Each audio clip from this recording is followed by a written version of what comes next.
கிறிஸ்துவுக்குள் அன்பானவர்களே, ஆண்டவராகிய இயேசு கிறிஸ்து சிலுவையிலிருந்து மொழிந்த 7ஆம் திருமொழியாகிய பிதாவே உம்முடைய கைகளில் என் ஆவியை ஒப்புவிக்கிறேன் என்ற இந்த திருமொழியை ஜெபத்தோடும் பக்தியோடும் நாம் தியானிக்க முற்படுவோமாக.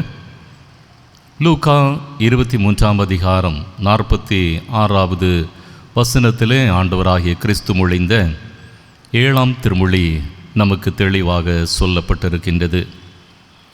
இந்த உலகத்திலே பிறக்கிற எல்லாரும் ஒரு நாளிலே மரணத்தை சந்திக்க வேண்டும். சிலருக்கு அது கடினமான அனுபவம், பயங்கரமான அனுபவமாக அமைவது உண்டு. ஆனால் ஆண்டவரை முழுமனதோடு நம்புகிற மக்கள் மரணத்தை மகிழ்வோடு ஏற்றுக்கொள்கிற அனுபவத்தையும் பெறுகிறார்கள். அநேக இறை பணியாளர்கள் இறைவனுடைய சமூகத்திலே தங்களுடைய ஆவியை ஒப்படைத்து தங்களுடைய வாழ்வை நிறைவு செய்கின்றார்கள். மனிதன் மரணத்தை சந்திக்கின்ற போது அவன் உதிர்க்கின்ற வார்த்தைகள் மதிப்பு மிக்கவை. அநேகருடைய கடைசி நிலையிலே உள்ள வார்த்தைகள் என்றும் நினைவு கூறப்படுகின்றது. அவற்றில் போலித்தனம் ஒன்றும் ஒளிந்திருக்காது. ஜூலியஸ் சீசர் தான் சாகும்போது துரோகம் செய்த தன் நண்பனை பார்த்து யூ டூ ப்ரூட்டஸ் என்றார். நம்பிக்கை துரோகத்திற்கு இன்னமும் இந்த வார்த்தையை உலகம் சொல்லி கொண்டு இருக்கின்றது. குண்டடிப்பட்டு தேசத்தந்தையாக நாம் மதிக்கின்ற அண்ணல் காந்தி அடிகள் அவர்கள் இறக்கும்போது கூறிய வார்த்தை ஹேராம், அனைவரையும் பிரமிக்க வைத்த வார்த்தை. தாமஸ் ஆல்வா எடிசன் அநேக விஞ்ஞான கண்டுபிடிப்புகளின் சொந்தக்காரர்.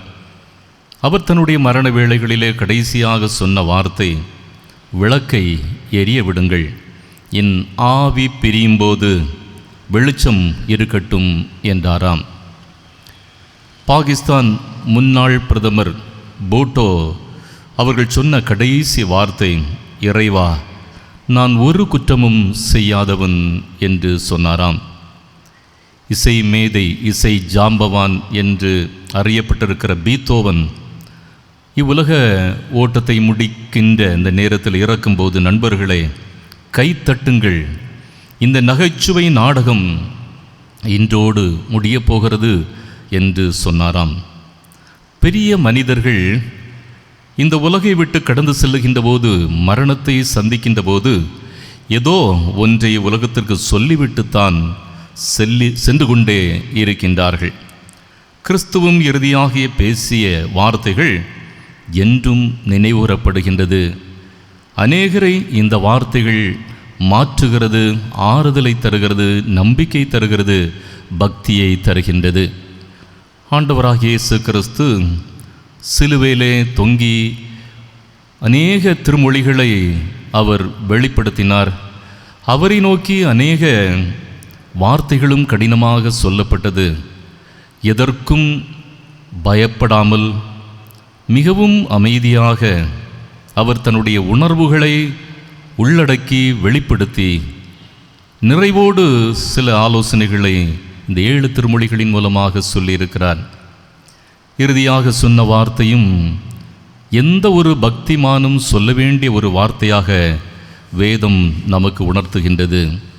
பிதாவே உம்முடைய கைகளில் என் ஆவியை ஒப்புவிக்கிறேன்.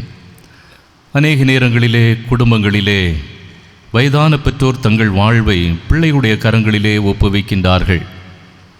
ஆனால் பல பெற்றோர் பிள்ளைகளுடைய கடினமான வாழ்க்கை அவர்கள் வேதனைப்படுகிற அளவிலே அமைகிறபடினாலே முதியோர் இல்லங்களிலே தங்களை ஒப்புவிக்கின்றார்கள். ஒப்புவித்தல் என்பது ஒரு பாதுகாப்பு கருதி என்பது மட்டுமல்ல, ஒரு நம்பிக்கையினாலும் கூட என்றும் எடுத்துக்கொள்ள முடியும். எப்படியும் வாழலாம் என்பது இன்றைக்கு இந்த உலகத்திலே அநேகராலே பின்பற்றப்படுகிற வாழ்க்கை. ஆனால் இப்படித்தான் வாழ வேண்டும் என்று சொல்கின்ற ஒரு தெளிவை பெறுகிறவர்கள் உண்மையிலேயே கடவுளை நம்பி தங்களுடைய வாழ்வை ஒப்படைக்கின்றார்கள். 2ஆம் உலகப் போரின் போது யூதர்கள் பல லட்சம் பேர் படுகொலை செய்யப்பட்டார்கள்.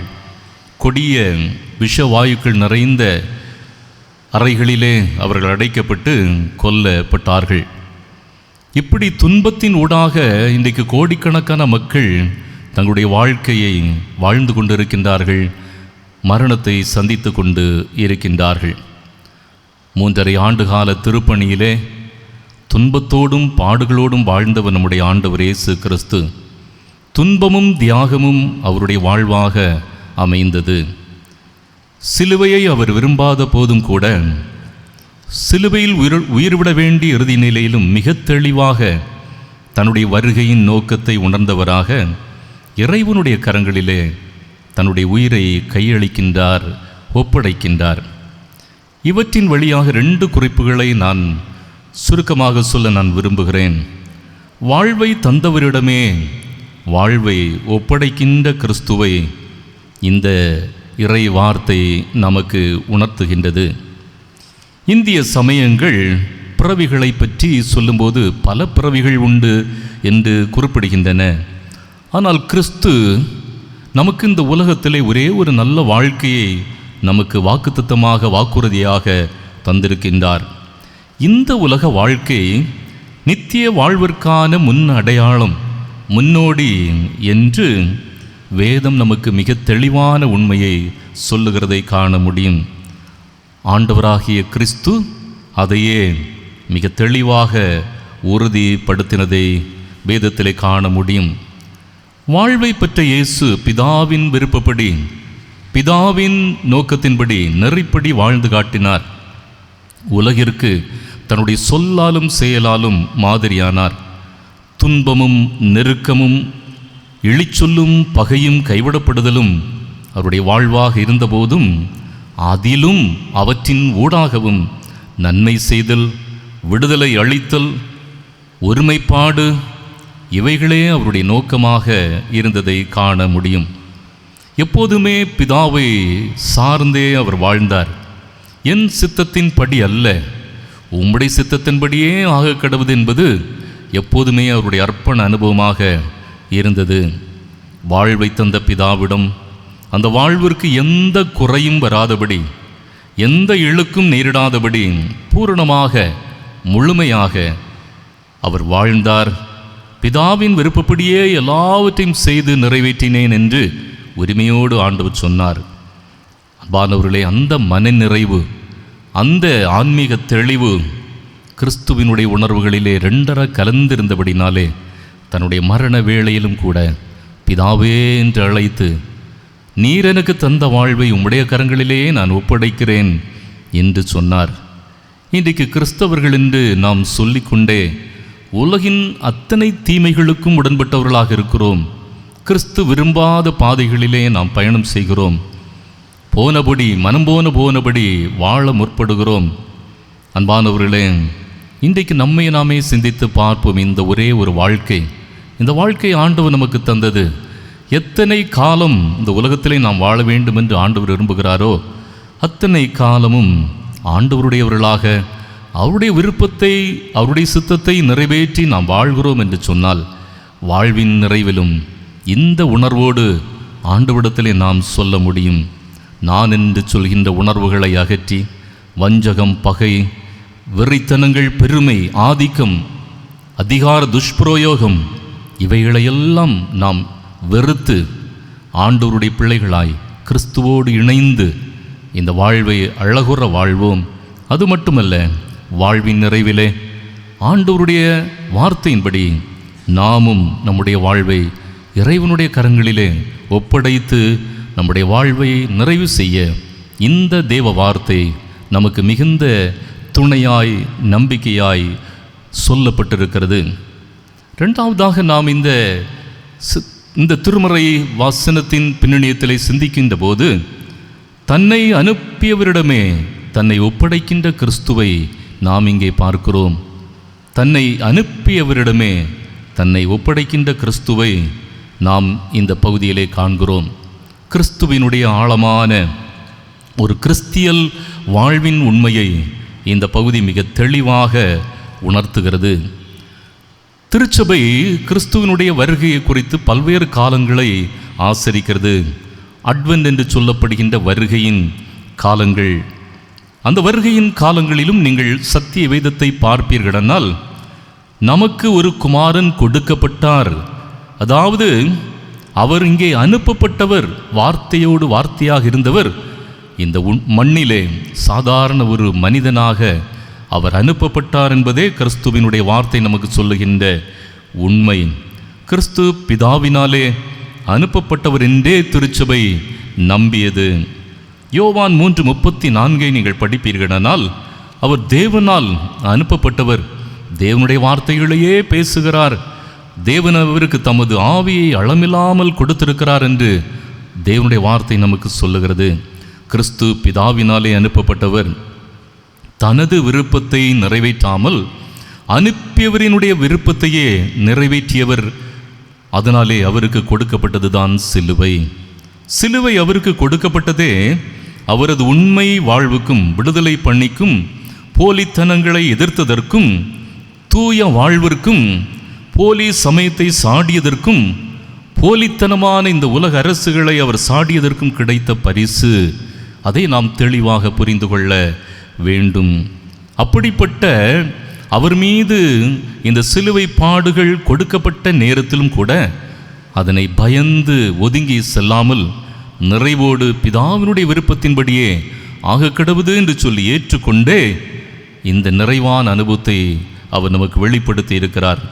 இந்த பாடுகள் நிறைந்த சரீரமெல்லாம் பிற்கப்பட்டு வழிந்தோடும் நிலையிலும் உண்மையோடு வாழ்ந்ததற்கு இந்த சிலுவை பாடுகளின் மத்தியிலே பிதாவிடமே தான் அனுப்பப்பட்ட நோக்கத்தை நிறைவேற்றி தன்னை ஒப்படைக்கிறதை காண முடியும். எவ்வளவு ஆன்மீக தெளிவு, எவ்வளவு ஆன்மீக வலிமை, எவ்வளவு நம்பிக்கை, எவ்வளவு உறுதிப்பாடு என்பது நம்மை மலைக்க வைக்கின்றது. நாமும் கடவுளாலே இவ்வுலகத்திலே அனுப்பப்பட்டிருக்கிறோம்.